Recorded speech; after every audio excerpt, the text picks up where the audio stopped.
Boa noite a todos, prazer. Para quem não me conhece, eu sou Marcos Marzola, sou médico daqui da equipe 311 do Centro de Saúde do Saco dos Limões, né?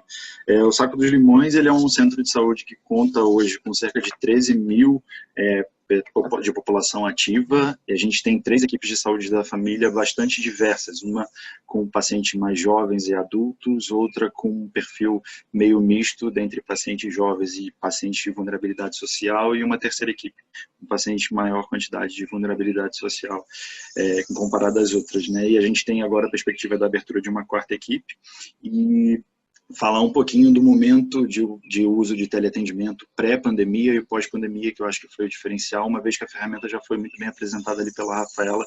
Vou usar esse tempo para a gente discutir sobre a questão do teleatendimento e as ferramentas antes e pós do formulário. A gente já tinha o WhatsApp pelas equipes, né, mas a gente ainda utilizava pouco esse WhatsApp mais para demandas burocráticas, atendimentos pré-clínicos, solicitações de documentos e outras coisas assim, e agendamentos de consulta, mas que ainda assim eram muito pouco utilizados pela população. Até o início da pandemia, a gente contava com cerca de 150 pacientes cadastrados na agenda do nosso celular, então a gente tinha um volume de teleatendimento muito baixo com relação a isso, né? Veio então a pandemia, e com a pandemia veio a legislação para permissão do teletrabalho, e daí com isso a equipe, não só a nossa equipe 311, mas o centro de saúde inteiro começou a trabalhar com teletrabalho tanto de forma assíncrona, através da troca de mensagens no WhatsApp, quanto a forma síncrona, através de teleatendimentos, de videoconsultas, e a gente tentava de acordo com a demanda que surgia a partir da que o paciente falava conosco. Essa modalidade de atendimento foi funcionando através da modalidade de mensagens mesmo, pelo WhatsApp, ao passo que a gente foi percebendo um aumento expressivo ali da quantidade de pacientes pedindo cadastros, né? E esses acompanhamentos diários eu fiz um registro ali de uma série temporal, tanto de junho quanto de julho, e a gente começou a ter um aumento de cerca de 30, digamos ali, entre 30 e 40 solicitações de teleatendimentos por dia, dos quais a gente tinha uma média de 10 pacientes novos que entravam em contato conosco pelo WhatsApp, né? Até chegar ali ao final de julho, que a gente tinha uma média de 50 solicitações de teleatendimento por dia, né? Antes do advento do formulário ali, de pensar isso tudo, né, a gente teve esse aumento expressivo do cadastro de 150, então a gente passou para julho ali de 900 cadastros passivos na agenda. O que eu considero esse cadastro passivo? É o cadastro do paciente que nos procurou pelo WhatsApp por iniciativa dele, não por iniciativa nossa, né? Então, todo paciente novo que entrava em contato conosco, a gente cadastrava esse paciente na agenda e a gente conseguia ter esse parâmetro. Hoje, a gente tem 1.600 pacientes cadastrados em nossa agenda. Então, a partir do uso do WhatsApp como ferramenta de bate-papo, começou a ter um tipo de desconforto dos profissionais na ferramenta pela sensação de bate-papo contínuo com os pacientes, né? A gente não tinha uma sensação de teleatendimento quando era essa forma mais assíncrona do WhatsApp, do tipo uma videoconsulta que você começa e termina, ou uma teleconsulta que você começa e termina. E isso acabou gerando alguns fatores ansiogênicos para a equipe na época, né? Múltiplas demandas de diferentes fontes presenciais, virtuais ao mesmo tempo. Então, era o WhatsApp, era o telefone, era o Covid acontecendo, atendimento de demanda, atendimento agendado. A todo momento, a gente tinha pelo menos 10 mensagens em aberto, com várias conversas pendentes de pacientes, e não tinha uma organização como o formulário fornece para a gente. Os hiperutilizadores, que eventualmente eram semanais nos nossos atendimentos presenciais, com o advento do WhatsApp, essa facilidade, eles viraram diários e alguns deles até hiperutilizadores de turnos. Ele mandava mensagem de manhã e mandava mensagem à tarde, inclusive, para que a gente falasse de outra demanda.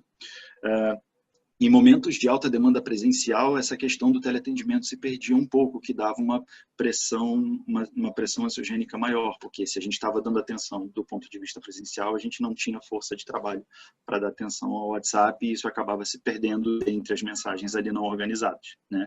E o reforço indireto de uma ferramenta médico-centrada muito em função do cultural populacional ali, do tipo, é o WhatsApp do médico, uma pessoa entrou em contato, conseguiu falar com o médico, já passa para o vizinho de que, esse aqui é o WhatsApp do doutor da equipe e tal. Então tinha um pouquinho desse reforço.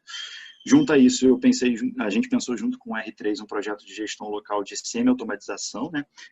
Eu, junto com o Péricles, meu residente, pensamos qual era a carteira de serviços que a gente oferecia e tentamos estabelecer uma semi-automatização dessas mensagens do WhatsApp no estilo telemarketing, digamos assim. Digite 1 se você quer renovação de receitas, 2 se você quer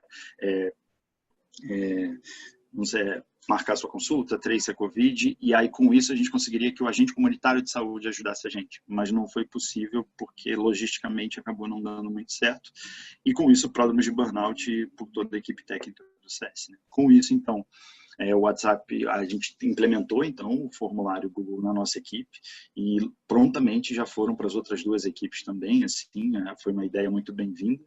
E a ideia foi justamente como a Rafaela apresentou, né? É abrir e fechar uma porta de um consultório virtual. É muito acabar com essa sensação de que o WhatsApp seria um bate-papo contínuo com o paciente, né? Então, a partir da mensagem de saudação, a partir da mensagem de primeiro contato ali de bem-vindo, eu consigo abrir a porta do meu consultório virtual para acolher essa demanda desse paciente, ao passo que depois que eu atendo essa demanda dele de forma síncrona ou assíncrona, eu fecho essa porta com uma mensagem automatizada de fim, deixando disponível para que ele solicite a gente novamente. Nesse slide aqui eu entraria na ferramenta, mas como ela já foi apresentada, eu acho que eu vou seguir à frente com os desdobramentos que esse formulário levou para a gente assim, na equipe. Né? Essa foi só uma amostra de como é que fica a planilha no nosso caso. Né? Eu coloquei ali os pacientes, os nomes são fictícios, mas as demandas foram reais. Então, para além daquelas solicitações que já existiram na carteira de serviços que o Centro de Saúde considerou como prioritário e factível pelo teleatendimento, a gente tem uns outros também, então eventualmente surgem demandas que não estão pontuadas no formulário. Né? Como a Rafaela pontuou, esse formulário ele é bastante personalizável e como as realidades dos centros de saúde são diferentes, nada mais justo do que ofertar isso de acordo com a realidade de cada local. Né? Mas só uma ideia de como é que funciona isso. E aí, com esse WhatsApp, a gente conseguiu o mais próximo do que era a nossa modalidade de acesso pré-pandemia. Né? A gente trabalhava na modalidade já de acesso avançado, de portas abertas, de tentar resolver a demanda do paciente no mesmo dia, e com isso a gente conseguiu ter um panorama geral do que era solicitado para a gente e conseguir priorizar o que era mais urgente, o que era menos urgente, e minimizar um pouquinho essa sensação de bate-papo ali junto aos pacientes, né? No projeto piloto, essa é uma primeira avaliação que o posto de saúde fez ali por volta de agosto, setembro, final de um mês e meio após a aplicação do formulário. Ajudou muito na organização da demanda do dia, como eu falei, de possibilidade de priorização dos casos. Foi um formato mais próximo do nosso acesso avançado, então a gente conseguiu meio que voltar à rotina do nosso trabalho pré-pandemia, mesmo com a pandemia acontecendo. Diminuiu importantemente ali o fator ansiogênico dos profissionais, eles ficaram mais satisfeitos com isso, porque a lista do WhatsApp de mensagens pendentes estava sempre zerada, né? Então a gente focava no formulário e não focava na ferramenta WhatsApp propriamente dita, e a possibilidade da gente abrir e fechar esse consultório virtual e não passar a impressão de que aquela ferramenta era uma ferramenta de bate-papo contínuo com o paciente, né? Isso, apesar de tudo, é um exercício diário. Foi uma primeira observação que a gente teve, mas logo depois a gente percebeu que os pacientes continuaram entendendo. Então, é um exercício diário da gente conversar com os pacientes de que a ferramenta funciona dessa forma, né? Mas a grande maioria dos pacientes com quais a gente conversa e utilizam o formulário pela primeira vez, eles tendem a entender o modo de funcionamento. Né? Além disso, o formulário Google Forms, ele nos permite fazer uma estatística ali diária, mensal, que é o dos dados que eu vou trazer para vocês um pouquinho depois. E melhor do que tudo, quando a gente trabalhava somente com WhatsApp, a gente tinha 2 limitações grandes. A primeira limitação era o fato de conseguir lidar só com 2 pontos de trabalho, né? Então eu tinha um celular que eu ficava disponível e o WhatsApp Web que ficava disponível para outra pessoa. Com isso a gente tinha um poder menor de resolutividade. E além disso, ele ficava muito atrelado à equipe técnica, médico e enfermeiro.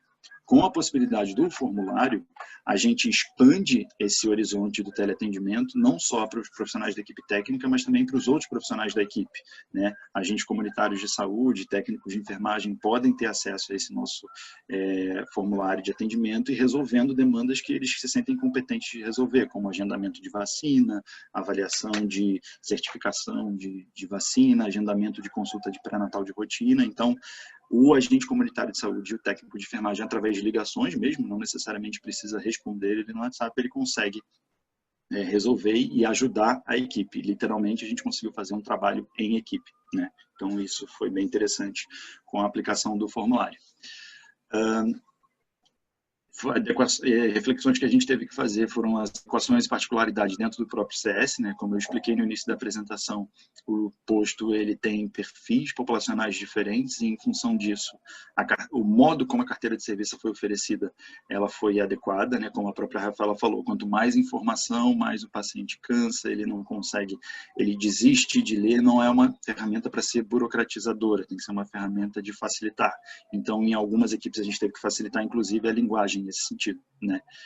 Os fluxos de trabalho são diferentes entre os centros de saúde, isso em conversa com outros profissionais que eu fui conversando, eu fui percebendo que existem pequenas nuances que os outros centros de saúde mudaram no formulário deles que podem ser adequadas à minha, outras que não caberiam à minha realidade, então vai muito de ter essa noção, ter essa reflexão para poder conseguir ofertar o melhor. As reflexões sobre equipes de não residência, eu não falei no início, mas o nosso centro de saúde é uma unidade escola, onde a gente conta com residentes, acadêmicos, e por conta disso a gente consegue ter uma potencial resolutividade. Mas equipes de não residência eu fiquei me questionando com relação a isso, e esse recorte foi um recorte de agosto, que foi mais ou menos um mês de projeto piloto, versus o nosso recorte atual. Para a apresentação de hoje eu tenho só mais uns 3 últimos slides, na verdade, que são os slides de produtividade efetivamente. A gente tem um slide desde julho, que foi quando a gente começou os nossos teleatendimentos, até o final de outubro agora, né? Eu tenho os dados de novembro, mas eu incluí só os de outubro. Nos gráficos de linha, eu tenho das 3 equipes a quantitativo total de preenchimentos de formulários divididos por equipe, e enquanto nos gráficos de barra eu tenho ali os pacientes diferentes. Então a gente consegue ver que tem pacientes que solicitam mais de uma vez, seja porque a demanda dele não foi preenchida, ou seja porque ele solicitou mais de uma vez ao longo do dia. Mas aqui eu acho que o que chama bastante atenção, acredito eu, é o fato do aumento expressivo, né? Eu botei um céu ali atrás só para amenizar um pouquinho esse aumento de demanda e para trazer aqui a discussão e o desafio de que será se o céu é o limite com relação a isso. E a resposta que eu tenho com relação a essa questão foi de uma discussão que eu recebi em outro meio acadêmico, que foi ponderado que essa modalidade, apesar de extremamente resolutiva, ela ainda é nova, não só para os pacientes, mas também para a gente enquanto profissional. E tudo que é novo, tudo que é um comportamento novo, tudo que é um hábito novo, existe uma curva de aprendizado. Só que nesse caso, a curva de aprendizado são para os dois lados. Então, os pacientes estão aprendendo a utilizar esse formato nessa modalidade e a gente também está aprendendo a usar essa modalidade. Então, o momento é esse de reflexão de como é que a gente pode fazer mais, mas ao mesmo tempo como é que a gente pode fazer melhor sem prejuízo ao paciente, né? E o acesso para as 3 equipes são bem iguais, chegando até uma média de 550 pacientes diferentes, solicitando somente pelo formulário. Tem pacientes que a gente não consegue acesso pelo formulário, por dificuldades tecnológicas, a gente faz o atendimento direto. E lembrando que a gente está no momento de segunda pandemia, no segundo pico de Covid, com atendimentos presenciais aumentando, com ligações telefônicas e várias outras demandas batendo à nossa porta. Juntando todos esses gráficos e juntando todo esse período desde a aplicação do formulário, a gente tem os dados compilados das 3 equipes. Então, das populações ativas que tem uma média ali de 2.500 pessoas, a gente tem uma média de ter atendido só pelo formulário do Google 1.200, mais ou menos, pessoas diferentes. O que mostra que a gente teve acesso a praticamente metade da nossa população ativa em 3 meses de WhatsApp. Isso é uma informação muito importante. E aí isso me faz pensar um pouquinho, eu vou passar e voltar, sobre o futuro, de como é que a gente deve pensar essas informações, né? A gente está num momento que eu acredito eu seria meio relativista. A gente está num momento que a gente está num copo meio cheio, meio vazio. Mas foi aquilo que eu falei. É uma curva de aprendizado para todo mundo. E como que a gente pode pensar em otimizar isso de uma forma que seja melhor, tanto para o paciente quanto para nós, né? Mas existem vários jeitos de olhar para esses resultados. E, por fim, um recorte mais recente, de outubro. Como outubro a gente teve um aumento expressivo ali do número de atendimentos, eu resolvi fazer uma avaliação mais... desculpa, a equipe. Eu precisei de ajuda para conseguir esses dados, porque eu tive que ir dia a dia. A equipe puxou esses dados de como é que foi só a nossa equipe nesse mês. Então, a gente diminuiu a nossa resolutividade de atendimento do WhatsApp. A gente estava com uma média de mensagem de cerca de 38 solicitações por dia, dos quais a gente só conseguia responder no mesmo dia 17, ou seja, uma média de 45% de resolutividade.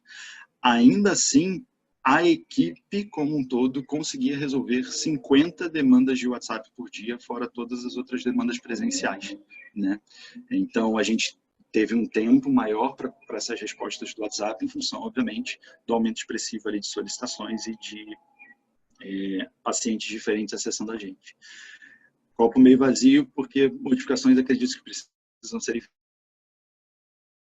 feitas e acho que isso é inerente a qualquer tipo de processo de trabalho, né? Se a gente não para, revisita, repensa e faz diferente, a gente está fazendo errado. Mas otimista, porque se em 3 meses eu conseguir acessar metade da minha população, eu acredito que a gente esteja ofertando um SUS de qualidade e isso me deixa muito feliz, na verdade, de alguma forma. Obrigado. Acho que é isso. Valeu, Marcos, muito obrigado. Um grande desafio aí pela frente, apresentar e criar toda uma ferramenta nova em meio a uma diversidade tão grande que a gente vive, que é o pior, né, parafraseando o meu amigo Felipe, que está aqui, o pior problema de saúde pública dos últimos 100 anos, né? E não só agora o pior problema de saúde pública dos últimos 100 anos, mas tudo normal, né? Tudo aberto, com o pior problema de saúde pública dos últimos 100 anos. E, mesmo assim, a gente vê que a galera tá, né? O pessoal está buscando a inovação e enfrentando isso e vendo quais os limites, né? Testando os limites de tudo isso, né? Obrigado, eu acho que contribui bastante aí para a gente refletir e